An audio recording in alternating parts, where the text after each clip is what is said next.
పురుషోత్తం రెడ్డి గారు వైఎస్ఆర్ కాంగ్రెస్ పార్టీ జాతీయ అధికార ప్రతినిధి, అది కూడా సాక్షి డిబేట్ లో రవిచంద్రారెడ్డి ఏకంగా వైఎస్ఆర్ కాంగ్రెస్ పార్టీలో జగన్మోహన్ రెడ్డి తర్వాత ఆ స్థాయి నాయకులు అనుకుంటున్న విజయసాయి రెడ్డి, సజ్జల రామకృష్ణారెడ్డి వీరిపైన తీవ్ర విమర్శలు చేశారు. మీరు కూడా చూసే ఉంటారు. రవిచంద్రారెడ్డి వ్యాఖ్యల్ని ఎలా చూడొచ్చు? రమణ గారు, రవిచంద్రారెడ్డి గారి వ్యాఖ్యలు ఒకటి ప్రత్యక్షంగా విజయసాయి రెడ్డి మీద టార్గెట్ చేస్తూ మాట్లాడాడు. అంటే తీవ్రమైన ఆరోపణలు, అది కూడా ఎంపీని ఏరే పార్టీ పంపించే పనిలో ఉన్నాడన్న ఆరోపణలు చేసేసాడు. రామకృష్ణారెడ్డి గారి పైన పరోక్ష వ్యాఖ్యలు చేశాడు. రామకృష్ణారెడ్డి గారి పైన మనకు అర్థం అవుతా ఉంది, అది కూడా తీవ్ర వ్యాఖ్యలు, అసాంఘిక ప్రవర్తన, ఇట్లాంటి వ్యాఖ్యలు చేసేసాడు. నేను అనుకుంటుంది ఫస్ట్ పాయింట్, ఆయన ఆ వేదికలో యాజ్ అ పార్టీ లీడర్ గా మాట్లాడుండాల్సింది కాదు. ఎందుకంటే అడుగురు సమాధానం చెప్పేవాళ్ళు లేరు. మీరు చేసిన 2 ప్రధాన ఆరోపణలకి సమాధానం చెప్పాల్సింది, పరిష్కరించేది ఏకైక వ్యక్తి జగన్మోహన్ రెడ్డి గారు. అంతే. సాక్షిలో చెప్తే లాభం లేదు, రాంగ్స్ కింద ఆయన పొలిటికల్ లైఫ్ కూడా అది మంచిది కాదు, అది పార్టీ వ్యవహారం. దాంతో పాటు దీంట్లో ఒక సిగ్నిఫుల్ గా మనకు కనిపించే అంశం ఏంటంటే, నేషనల్ స్పోక్స్ పర్సన్ ఆయన, ఒకరో ఇద్దరు ఉంటారు. అంటే స్పోక్స్ పర్సన్ అంటే అర్థం ఏంటి? నిరంతరం పార్టీ ఆలోచన ప్రజలకు చెప్పేవాళ్ళు. వాళ్ళకు ఇంత అనుమానం వచ్చినప్పుడు దాన్ని చెప్పుకునే అవకాశం జగన్ గారి దగ్గర ఉండదా? సాక్షిలో చెప్పుకోవాల్సిన పరిస్థితి వచ్చిందంటే ఆ వీక్నెస్ పార్టీ గుర్తించాలి. కీలకమైన, ఎందుకంటే జాతీయ అధికార ప్రతినిధిగా ఉన్నట్టు మీరు చెప్పినట్టు ఒక చివరకు సాక్షి డిబేట్ లో బయట చెప్తే అదొక సాక్షి డిబేట్ లోకి వచ్చి ఇలా చెప్తున్నారంటే వీళ్ళకు అడ్రస్ చేయడానికి ఏ ప్లాట్ఫామ్ పార్టీలో లేదేమో అన్న అభిప్రాయం అయితే కలుగుతుంది. మీరు చెప్పినట్టు కలుగుతుంది, అది మనకు నమ్మకం కూడా కలుగుతుంది. నిజంగా ఆయన చెప్పే ప్రయత్నం చేసినా, ఎందుకంటే ఒక అందరికి యాక్సెప్టబుల్ ఏంది, జగన్ గారు అందరికి అందుబాటులో ఉండడు, కేవలం సెట్ ఆఫ్ పీపుల్ తోనే ఉంటాడనేది ఒక వాస్తవం. అధికారులతో కానీ గత 5 ఏళ్ల పరిపాలన చూసినప్పుడు పార్టీ వ్యవహార శైలి. కాబట్టి సహజంగా రవిచంద్రారెడ్డి కలిసి ఉన్నా కలవపోయినా అవకాశం లేదు కాబట్టి సాక్షిలో చెప్పాడు. ఇప్పుడు ఆయన ఆరోపణలు ఎవరు పట్టించుకోవట్లా. ఆయన చేసినట్టు విజయసాయి రెడ్డి గారు పంపించేస్తారనేది ఎవరు నమ్మట్లా, అసాంఘిక ప్రవర్తన నమ్మట్లా. సమస్య ఏంటంటే జగన్మోహన్ రెడ్డి గారు చుట్టూ ఉన్నటువంటి సెట్ ఆఫ్ పీపుల్ ఎంటైర్ శ్రేణులకి ఆటంకంగా మారిపోయారు. జగన్ గారికి ఈ శ్రేణులకి మధ్య ఆటంకం వీళ్ళు అనే బలమైన ఆకాంక్షకి అది ప్రతినిధిగా చూసి అందరూ యాక్సెప్ట్ చేసేస్తున్నారు. మంచిదేలే కానీ ఎవరో ఒకరు పిల్లికి గంట కట్టారనే సెన్స్తో అది వెళ్ళిపోయినట్టుగా నాకు అనిపిస్తుంది. అవును, కామెంట్లలో కూడా రవిచంద్రారెడ్డికి సంబంధించి వైసీపీ వాళ్ళే చాలా పాజిటివ్ గా రియాక్ట్ అవుతున్నారంటే వాళ్ళు చెప్పలేంది, వాళ్ళకు అవకాశం లేనిదంతా రవిచంద్రారెడ్డి చెప్తున్నాడు మా తరఫున అన్నట్టుగా వాళ్ళు ఫీల్ అవుతున్నారు అనిపించింది. ఇంకోటి కూడా అనిపించింది ఏంటంటే, సాక్షి డిబేట్ లో కూర్చొని ఇలా విజయసాయి రెడ్డిని, సజ్జల రామకృష్ణారెడ్డిని అయితే ఏకంగా అరాచక శక్తి, అసాంఘిక శక్తి, రాజ్యాంగేతర శక్తి, అన్ని శాఖల్ని చూసిన వ్యక్తి అనేసారు. దాంతో స్పష్టంగా ఆయన ఏదైనా అర్థమైపోయింది. ఈ స్థాయిలో మాట్లాడుతున్నారంటే బహుశా ఆయన కూడా, అంటే ఆయనతో పాటు ఇలాంటి వాళ్ళంతా ఏదో ఒకటి అయిపోద్ది, అయితే ఉంటే ఉంటాం, పోతే పోతాం అనే లెవెల్లోకి వచ్చేసారా అన్న అభిప్రాయం కూడా కలుగుతుంది కదా. ఖచ్చితంగా ఒక నిరాశ. ఇప్పుడు ఒకటి మనం ఎంత కాదన్నా క్యాస్ట్ కావచ్చు, పార్టీ పోలరైజేషన్ చూసినప్పుడు వైఎస్ఆర్ కాంగ్రెస్ పార్టీ అంటే కాంగ్రెస్ కాని పార్టీ ఏం కాదు, Congress plus Reddy community back bone గా ఉండేది. వీళ్ళిద్దరికి ఏంటంటే లీడర్షిప్ క్వాలిటీ ఉంటుంది. కమ్యూనిటీలో ప్రధానంగా లీడర్షిప్ క్వాలిటీ అనేది, నేను లీడర్ గా ఉండాలి, ఒక జగన్ మాత్రమే యాక్సెప్ట్ చేస్తారు, మిగతా అందరూ నాకు నేనే లీడర్ అనుకుంటారు. ఈ కమ్యూనిటీకి ఉన్నటువంటి ప్రత్యేకత. నెంబర్ 1 ఐకానిక్ లీడర్ ఏమో యాక్సెప్టబుల్, దేవుడుగా చూస్తారు. అదర్ దెన్ ఎవరైనా నాకు నేనే లీడర్ అనుకుంటాడు. అట్లాంటి కులం నీకు బ్యాక్ బోన్ గా ఉంది కాబట్టి వాళ్ళకి ఇవ్వాల్సినటువంటి ప్రాధాన్యత, వాళ్ళకి ఇవ్వాల్సిన ఇండిపెండెన్స్ ఇకపోతే ఇట్లే ఉంటుంది. అదేదో ఇన్ని రోజులు బాగానే ఉండింది కాబట్టి ఇది కూడా ఒక కారణం. మమ్మల్ని వ్యక్తిత్వాన్ని లేకుండా చేస్తున్నారు, ఎవరో ఒక వ్యక్తి చుట్టూ తిరగాల్సి వస్తుందన్న వాతావరణం కూడా వైసీపీలో ఉండడం అని నాకు ఈ పరిణామాన్ని చూస్తే అర్థం అవుతుంది. కానీ మీరు చెప్పింది కరెక్ట్. ఇది ఈ కల్చర్ కాంగ్రెస్ లో కూడా ఉంది. మీకు తెలిసే ఉంటుంది, అప్పుడు సోనియా గాంధీ దేవత, రాహుల్ గాంధీ దేవుడు అని చెప్పేసి ఇక్కడున్న సీఎంని తిట్టినా, సీనియర్ నాయకులను తిట్టినా, మంత్రులు తిట్టినా ఏమయ్యేది కాదు. ఇప్పుడు కూడా వైసీపీలో దాదాపు అదే పరిస్థితిగా ఉన్నట్టు. జగన్మోహన్ రెడ్డిని ఇష్టపడుతున్నారు కానీ మధ్యలో వాళ్ళు మొత్తం చెడగొడుతున్నారు అన్న ఒపీనియన్ అయితే వైఎస్ఆర్ కాంగ్రెస్ పార్టీ నాయకులు, కార్యకర్తలు ఉన్నట్టుగా ఉంది. ప్రజల్లో కూడా ఆ ఒపీనియన్ వచ్చిందేమో అనిపించింది. ఖచ్చితంగా నాకు అనిపిస్తుంది ఏంటంటే, ఒక గ్యాప్ ఎందుకు వచ్చింది. నిజానికి రామకృష్ణారెడ్డి గారు, విజయసాయి రెడ్డి గారు, సుబ్బారెడ్డి గారు, ఇంకా మిథున్ రెడ్డి గారు, ఇట్లాంటి ఒక టీమ్ జగన్ గారితో క్లోజ్ గా ఉంటుందనేది ఒక ప్రచారం. లోపల ఏం జరుగుతుందో మనకు తెలియదు. బట్ దానికి జగన్మోహన్ రెడ్డి గారి ప్రభుత్వం ఓడిపోవడానికి కూడా వీలే కారణం అంటే ప్రధానంగా వినిపిస్తుంది ఎవరంటే విజయసాయి రెడ్డి గారు, రామకృష్ణారెడ్డి పేరే వినిపిస్తుంది. మిథున్ రెడ్డి గారు జిల్లాలు చూస్తారు, వాళ్ళు పవర్ఫుల్ లీడర్ గానే వాళ్ళు గెలిచారు. అన్ని తండ్రి గెలిచాడు, చిన్న తను గెలిచాడు ఈ ప్లేసెస్ లో. కాబట్టి వాళ్ళ మీద అట్లాంటిది లేదు. కానీ వీళ్ళిద్దరు పైన హెడ్ క్వార్టర్ లో ఉండడం వల్ల, రోజు వాళ్ళే కనపడడం వల్ల, ముఖ్యంగా రామకృష్ణారెడ్డి కనపడడం వల్ల వీళ్ళే కారణమేమో అనిపించడానికి నేను నా సీఎం బోన్ చెప్తాను. స్వీయానుభవం ఏంటంటే, నేను రాయలసీమ పేరుతో పనిచేస్తున్న వ్యక్తిగా తిరుపతికి జగన్మోహన్ రెడ్డి గారు తెలుగు అకాడమీని కేటాయించారు. ఎవరు అడగల మనం అభివృద్ధి వికేంద్రీకరణగా. దట్టు 2 ఎకరాల నుంచి 5 ఎకరాలు స్థలం ఇవ్వమని చెప్పి కలెక్టర్కి ఆదేశించేశాడు. 3 ఏళ్లుగా అమలే కాలేదు రామనాథ్ గారు. ఆయనకి రాజేమో కేటాయించాడు.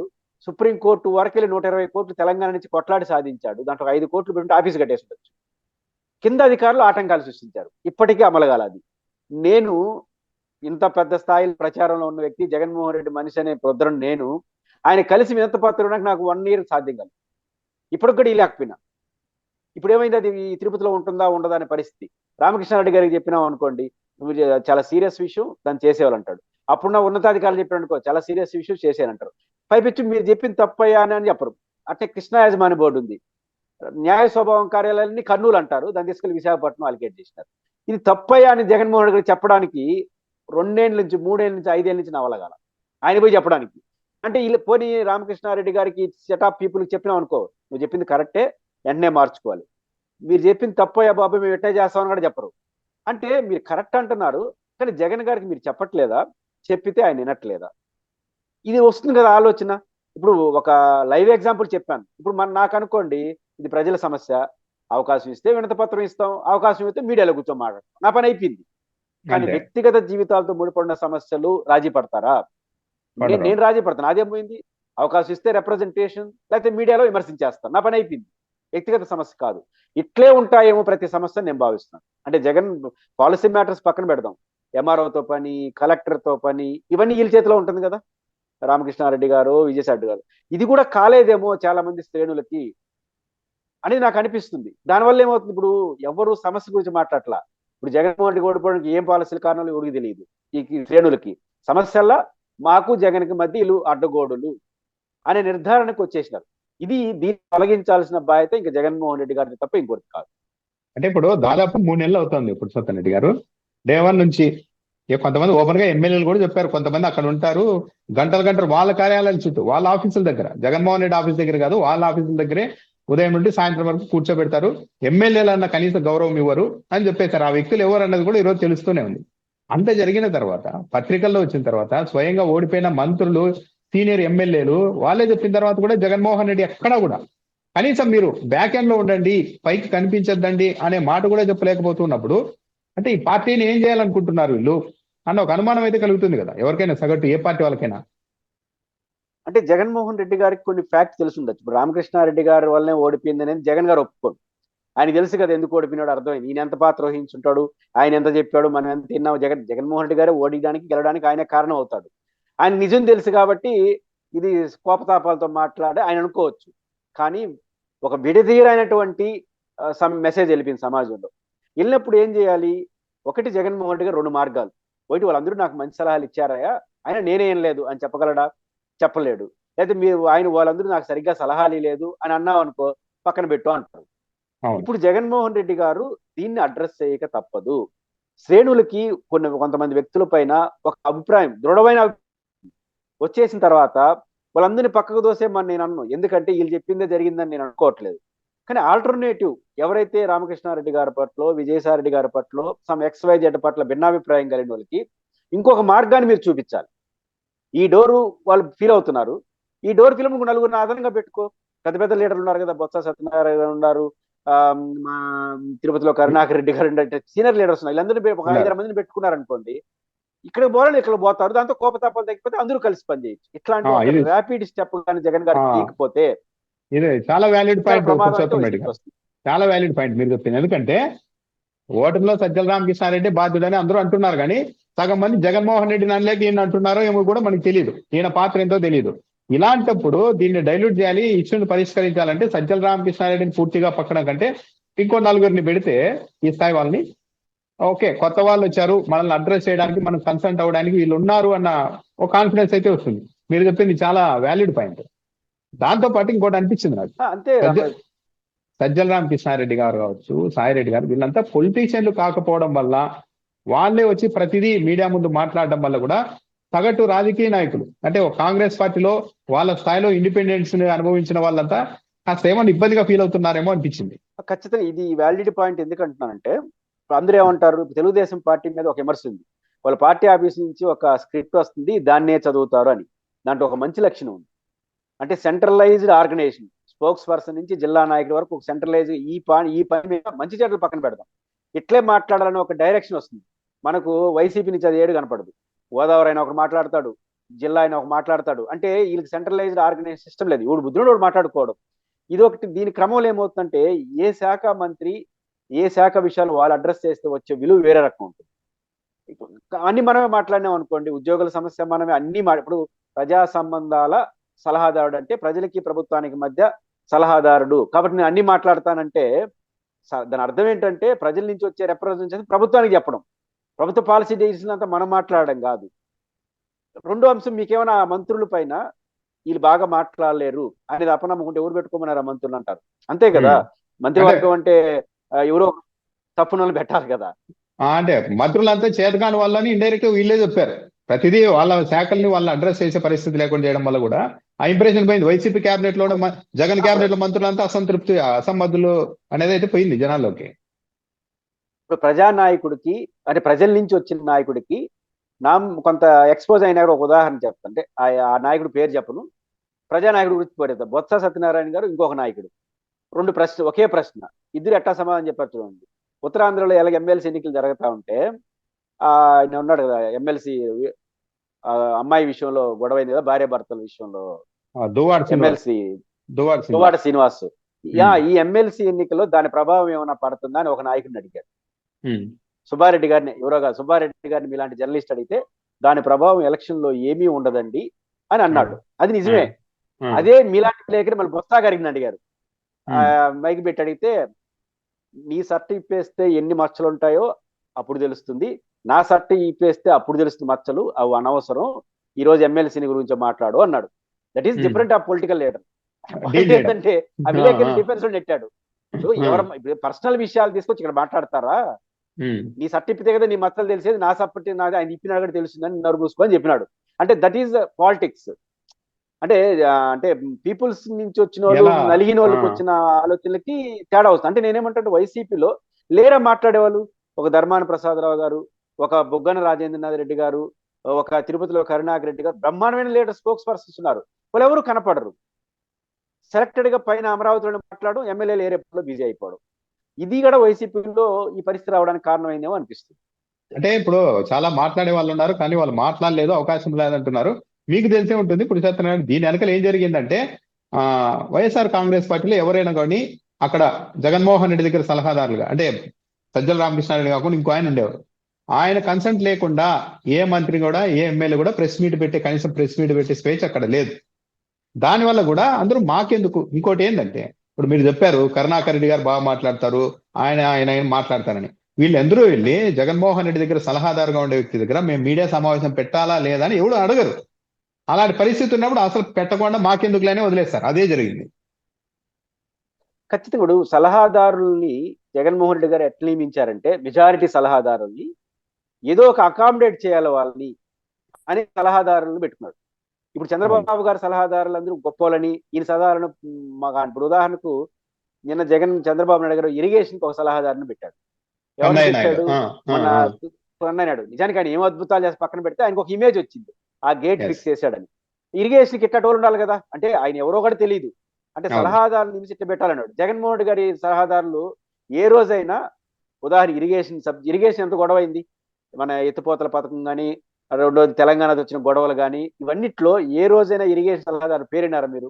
ఇరిగేషన్ మినిస్టర్ మాట్లాడినాడు పోయి అనిల్ కుమార్, ఎవరు మాట్లాడలేదు. ఒకటి ప్రధానమైన సమస్య ఏంటంటే పొలిటికల్ గా నాన్ ప్రొఫెషనలిజం వైసీపీలో ఎలా ఉంటుందంటే, వాళ్ళు ఒక లక్ష్యం పెట్టుకున్నారు.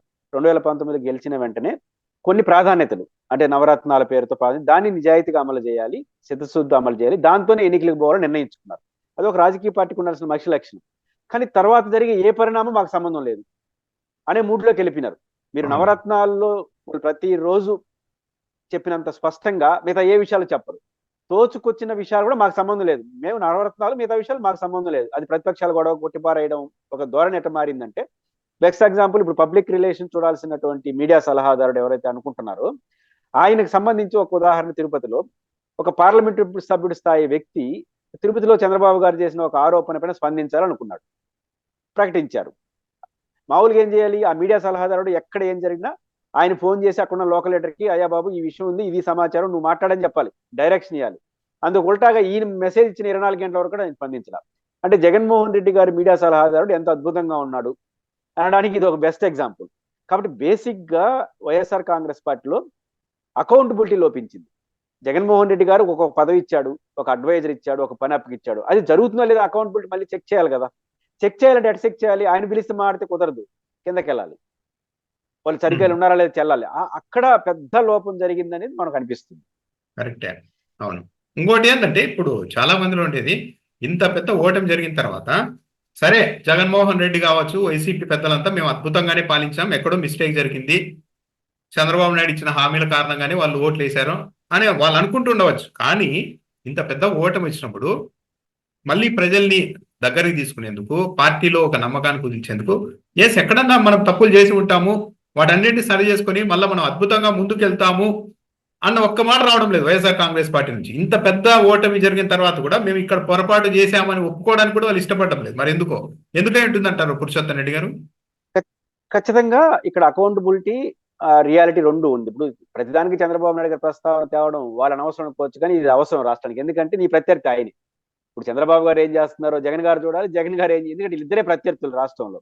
ఇప్పుడు మొన్న వాళ్ళకి అనుకూలంగా మీడియా అనే ఛానల్లో పతాక స్థాయిలో ఎమ్మెల్యేల గురించి వార్తలు వచ్చినాయి, వాళ్ళ వ్యవహార శైలి గురించి. వెంటనే చంద్రబాబు నాయుడు గారు ఏం చేశారు? ఒక ప్రెస్ మీట్ పెట్టి కొంతమంది విలేకరులతో వాళ్ళతోనే అడిగించుకొని సుదీర్ఘ ఇచ్చాడు, తాడ తీసేస్తానని చెప్పినాడు. తాడ తీయాలంటే క్యాబినెట్ లో పడ్డారు. ఏమైనా వచ్చింది? క్యాబినెట్ లో ప్రస్తావించిన చంద్రబాబుని. అసలు క్యాబినెట్ కి ఆ ఎమ్మెల్యేల మందలింపుకి ఏమైనా సంబంధం ఉందా? ఎవరితో మాట్లాడి? డీజీపీతో మాట్లాడి ఆ చిలకలూరుపేట ఎమ్మెల్యే దగ్గర ఎందుకు పోయారే, వాళ్ళకి మెమో అని చెప్పాలి. అది చేయలేదు. అంటే వాళ్ళు ప్రొటెక్ట్ చేస్తూనే ఉన్నాడు, అట్ ద సేమ్ టైం ఆ మరక నాది కాదు అనే ప్రయత్నం చేశాడు. సక్సెస్ అవుతాడా ఫెయిల్ అవుతాడు, దట్ ఈస్ డిఫరెంట్. ఎక్కడైనా జగన్మోహన్ రెడ్డి గారు ఈ కాలంలో వైసీపీ మీద కొన్ని మరకలు వస్తున్నాయి, జగన్మోహన్ రెడ్డి గారు డైరెక్ట్ గా మాట్లాడతాడా, లేదా ఏరుతో మీలాంటి విలేకరులతో చిట్ చాట్ చేస్తుంటారు కదా, ఏదో పద్ధతి ఉంటుంది బయటికి ఆయన మనోగతాన్ని పంపడానికి. చెప్పి ఇప్పుడు జరుగుతున్న మరకలు, అది మీరు ఇప్పుడు శ్రీకాకుళం జిల్లా, విజయనగరం జిల్లాకు సంబంధించిన ఎమ్మెల్సీకి సంబంధించి కావచ్చు, ఆ మహిళ అనంతబాబుది కావచ్చు, ఇప్పుడు లేటెస్ట్ జరిగిన ఆ హీరోయిన్ ఏదో గొడవ, ఇవన్నీ డైరెక్ట్ గా జగన్ అంటగడేస్తున్నారు. అంటే ఈయనేమో స్పందించడు, చంద్రబాబు గారు ఇండైరెక్ట్ గా స్పందిస్తాడు. అంటే ఎక్కడ నేను స్పందించను, నేను చెప్పదలుచుకుందే చెప్తాననే పద్ధతి వైసీపీలో ఉంచుడు, అది చాలా ప్రమాదం. దీనికి ఏమన్నా అంటే చంద్రబాబు గారు 24 ఇదే పని అంటారు. ఆయనకు అదే పనినప్పుడు మీ ప్రతిపక్ష నాయకుడికి అదే పనినప్పుడు మీకు కూడా అదే పని ఉండాలి. ఎందుకంటే మీ రాజకీయ ప్రత్యర్థి ఆయన, ఇంకోటి. కాబట్టి ఈ విషయంలో అంటే పారదర్శకంగా జనప్పుడు రాజశేఖర రెడ్డి గారు పాపులర్ డైలాగ్ ఒకటి ఉంది అసెంబ్లీలో, పదే పదే విచారణలు ఆదేశించాడు. మీకు గమనంలో ఉంటే చంద్రబాబు గారు ఆరోపణలు చేయడం, వెంటనే సబ్ కమిటీ విచారణ కమిటీ వేసాడు. అప్పుడు చంద్రబాబు గారు ఒక మాట అన్నాడు, ఇన్ని విచారణలు నువ్వు ఆదేశిస్తున్నావు అంటే నువ్వేదో తప్పు చేసినావు అన్నాడు. నాకు రాజశేఖర గారు ఇచ్చిన సమాధానం అంటే, నీకు భయపడి కాదు, తప్పు చేసి కాదయ్యా, నా మీద నాకు నమ్మకం ఉంది, నేను బాగున్నానని నేను అనుకుంటే సరిపోదు, ప్రజలు కూడా అనుకోవాలి, అందుకల్లా విచారణ ఆదేశిస్తాను అన్నాడు. అంటే అర్థం ఏంటంటే, ఒక రాజకీయ నాయకుడు నేను బాగా పరిపాలిస్తున్నాను, నాది కరెక్ట్ అనుకుంటే సరిపోదు, నాతో ఉన్న ప్రజలు కూడా అనుకోవాలన్నాడు. ఆ సెన్స్ ఈ రోజు వైసీపీలో ప్రధానంగా లోపించింది. దాని పర్యవసనాలు ఇవి చూస్తున్నాం. అవును, చంద్రబాబు నాయుడు గారు ఎప్పటికైనా కూడా ఇక్కడ గ్యాప్ ఉండనివ్వరు. ఏదైనా ఇష్యూ ఉందంటే నా వైపు నుంచి ఇది ప్రయత్నం అని చూపెట్టుకోవడానికి ట్రై చేస్తారు. వైసీపీ నుంచి అలాంటి లేదు. ఎగ్జాంపుల్ ఏంటంటే, కొందరు అధికార ప్రతినిధులే చెప్పినమాట, ఏదైనా ఒక ఇన్సిడెంట్ హఠాత్తుగా జరిగితే తెలుగుదేశం పార్టీ వాళ్ళకి గంట సేపులో ఒక లైన్ వచ్చేస్తుంది, పార్టీ లైన్, డిబేట్లలో ఈ లైన్ మీద దాడి చేయండి అని. మాకు సాయంత్రం వరకు రాదు. ఒకవేళ మేమే ఇంకా టీవీ ఛానల్లో ఎవరైనా ఫోన్ చేస్తే పార్టీ నుంచి లైన్ రాలేదని చెప్పి ఉండలేము, కాబట్టి మేము వెళ్ళి ఏదో పార్టీని డిఫెండ్ చేయడానికి మేము మా లైన్లో మేము వాడితే, ఎక్కడైనా అటు ఇటు అయితే మళ్ళా ఎవరు చెప్పారు మీకు ఈ లైన్, ఎవరు ఇచ్చారు, మీరు ఎందుకు పోయారు అని మళ్ళా కూడా మమ్మల్ని కూడా అంటారు ఆ సలహాదారు. మా పరిస్థితి ఏందని కొంతమంది అధికార ప్రతినిధులు వాపోయారు. ఒక పార్టీలో మరి ఇంత అది దాంట్లో బాగుంటే తమాషా చూడండి, వాడు ఏదైనా పార్టీకి నష్టం వస్తుందన్న లైన్ ఉంటే పిలిచి బెదిరిస్తారు. అంటే మీరు చెప్పినట్టు మీ ఎవడు చెప్పమనండి, ఆయన ఒక అద్భుతం చేసి పార్టీకి లాభం చేయనుకో అభినందించాలి, అది కూడా ఉంది. ఆ మంచి లక్షణం కూడా వైసీపీలో ఉంది. వాడు ఆ అధికార ప్రతినిధి వల్ల ఏదైనా నష్టం వస్తే ఎవడు చెప్పాడు నీకు అంటారు. వాడు ఒక అద్భుతం చేసి వాడు ప్రయోగం చేసి సక్సెస్ అయినాడు అనుకోండి, శబాష్ బాగా మాట్లాడినవని మాత్రం చెప్పరు. ఈ అద్భుతమైన లక్షణం కూడా ఉంది. ఇట్లాంటి వాళ్ళు ఆయన సలహాదారుడిగా మీడియాకి పెట్టుకుంటే, మీడియా సలహాదారుని అంటే రామ్నాథ్ గారు మీరే మీడియాలో చాలా ఎక్స్పీరియన్స్ ఉంటుంది, మీడియా సలహా 24 గంటలు మీడియాతో ఉండాలి. మీ మీడియా ప్రతినిధులతో ఏ రోజైనా ఆ సలహాదారుడు మాట్లాడినట్టు నేనైతే లేదు. నాకైతే ఆ సలహాదారుడు ఎవరు ఇప్పటికీ తెలియదు. ఆ పేరు విన్నాను కానీ ఆ మొహం కూడా నేను రోజుల్లా సమస్య నేను మీడియాలో మీడియా వెళ్ళిపోయి ఇంకోటి వెళ్ళిపోయి ఏంటంటే ఉండొచ్చు. ఓడిపోయిన మరుసటి రోజే నేను వెళ్ళిపోతున్నానని చెప్పేసి వెళ్ళిపోయారంట. చూడండి ఇంకేమనాలి. అంటే అధికారంలో ఉన్నప్పుడు అంటే అంతా హవా జలాయించేశారు, హఠాత్తుగా ఒకరిని వదిలేసి వెళ్ళిపోయారు. అంటే ఇప్పుడు జగన్మోహన్ రెడ్డి గారి సమీక్ష అందరూ కోరుకుంటుంది ఏంటంటే, నువ్వు నమ్మాల్సిన వ్యక్తుల్ని నెత్తిన పెట్టుకోలేదు, ఏదో ఒక ప్రయోగాల పేరుతో, ఏదో ఒక రాజకీయ ఎత్తుగడల పేరుతో మీరు ఏమంటే అవి చేసినారు అని చెప్పే భావన పెద్ద ఎత్తున శ్రేణుల్లో ఉంది. రామనాథ్ గారికి పదవి ఇవ్వకూడదు అని ఒక కోటరీ అనుకునింది అనుకోండి, వెంటనే రామనాథ్ గారి కులం, రామనాథ్ గారి నేపథ్యం అన్నీ వచ్చేస్తాయి. తర్వాత రామనాథ్ గారి తర్వాత అదే కులానికి సంబంధించిన ఇంకో ముగ్గురికి ఇస్తారు పదవులు అక్కడే, వాళ్ళకి నచ్చితే. ఇది ఇది బాగా ఉంది వైసీపీలో. అంటే ఏదైనా వద్దనుకుంటే జగన్ గారిని ప్రయోగిస్తారు. జగన్ గారు సామాజిక స్పృహ, బీసీ కమ్యూనిటీ, ఎస్సీ కమ్యూనిటీ అన్ని తీసుకొస్తారు. వాళ్ళు వద్దనుకున్నారనుకో, మేము ఇచ్చేదే అంటారు. మనకు అన్నీ ఇప్పుడు తిరుపతిలో ఉంది, ఆ 7 రెడ్లు అన్నారు ఒక ఆయన రఘురామకృష్ణరాజు. నేనన్నా 7 కాసం 70 మంది ఉన్నారు సిఐల నుంచి పై వరకు, ఏదో 7 కొండలు 7 అంటున్నారు అని. ఒక చోట ఏమో వరుస పెట్టిస్తారు, ఇంకో చోట ఏమో ఊరికి ఇరు. ఇప్పుడు ఒకే చోట రెడ్లు మొత్తం ఇచ్చేసి ఇంకో చోట ఈఎస్ఎన్ రెడ్డికి గడియరు. ఇట్లా ఏమవుతుందంటే ఇన్బ్యాలెన్స్ సిచ్యువేషన్ అనేది వైసీపీలో బాగా కనపడింది. దీనికి కారణం ఏంటంటే కింద నుంచి పైకి, పై నుంచి కిందకి ఒక యాక్సెస్ లేదు. ఈ యాక్సెస్ లేకపోవడం వల్లనే ఇట్లాంటి పరిస్థితి వచ్చింది. ఈ యాక్సెస్ కి అడ్డు అనేది శ్రేణులు నమ్ముతున్నారు. దాన్ని ఖచ్చితంగా బ్రేక్ చేయాలి. అంటే ఇప్పుడు నాకు తెలిసి జగన్మోహన్ రెడ్డి చేసిన పని ఏంటంటే, కాస్త ప్రజల్లో డైరెక్ట్ గా ప్రజల్లో ఎన్నికల్లో పోటీ చేసి గెలిచిన వాళ్ళు, కొద్దిగా క్షేత్రస్థాయిలో పనిచేసిన వాళ్ళు, అలాంటి వాళ్ళని ఈ రోజు ముందు పెట్టుకోవాల్సిన అవసరం అయితే స్పష్టంగా కనిపిస్తుంది పురుషోత్తం రెడ్డి గారు.